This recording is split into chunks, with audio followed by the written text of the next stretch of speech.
A Chinese virologist called Li Mengyan is in hiding tonight after criticizing the Chinese government's duplicitous response to the Wuhan coronavirus. Here's part of what she said to Fox News. The reason I came to U.S. is because I deliver the message of the truth of COVID-19. If I tell it in Hong Kong, the moment I start to tell it, I will be disappeared and killed. No one can hear me. So for this purpose, I would like to go to U.S. and tell the truth of the origins of COVID-19 to the world, to let people understand how terrible, how dangerous it is. This is nothing about politics. This is a thing about whether all the human in the world can survive. For telling the truth, the doctor says she'll be, quote, disappeared and killed.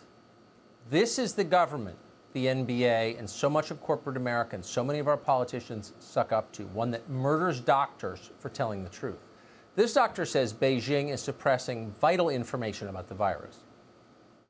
There are many patients that don't get treatment on time and diagnosis on time. There is no protection for both doctors and the patient and common people. And also, the government doesn't allow people to release such information. Hospital doctors are scared, but they cannot talk. CDC staffs are scared. I feel very disappointed, but I already know this would happen because I know the corruption among this kind of international organization like WHO, to China government, to China Communist Party government. Let's hope she gets a chance to speak on CNN. Don't bet on it. Gordon Chang is the author of the book, The Coming Collapse of China. Can't come too soon. He joins us tonight. Gordon, thanks so much for coming on. First, the obvious, do you buy her story? I do, Tucker, because she talks about a change in attitude in colleagues in Hong Kong, as well as the people that she was in contact with in China. And that occurred about the middle of January. Well, that is consistent with what we know about the cover-up in China. So the timelines match up, and that's really critical. So, yes, I do believe she's not only compelling, she's also credible. So why wouldn't she be a prominent voice in the discussion about COVID-19? I worry that she will not get a hearing except on this channel. Well, she carries a message that, is going to be in discordant with what we hear elsewhere. Because, this has become like President Trump versus everybody else. And so you have a lot of people propagating China's narratives in this country because it is politically expedient for them to do so in the short term. And of course, we are in a political season. But as she says, this is not an issue of politics.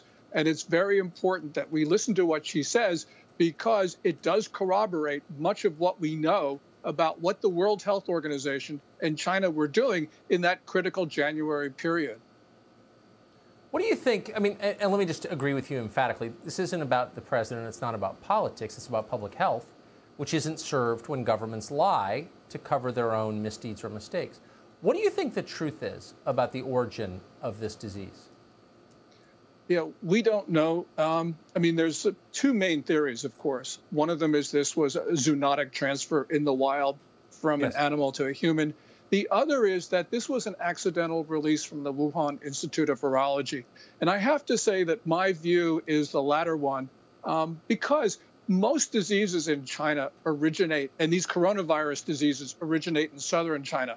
All of a sudden, we have one originating in the middle of China, within 20 miles of China's P4 biosafety lab.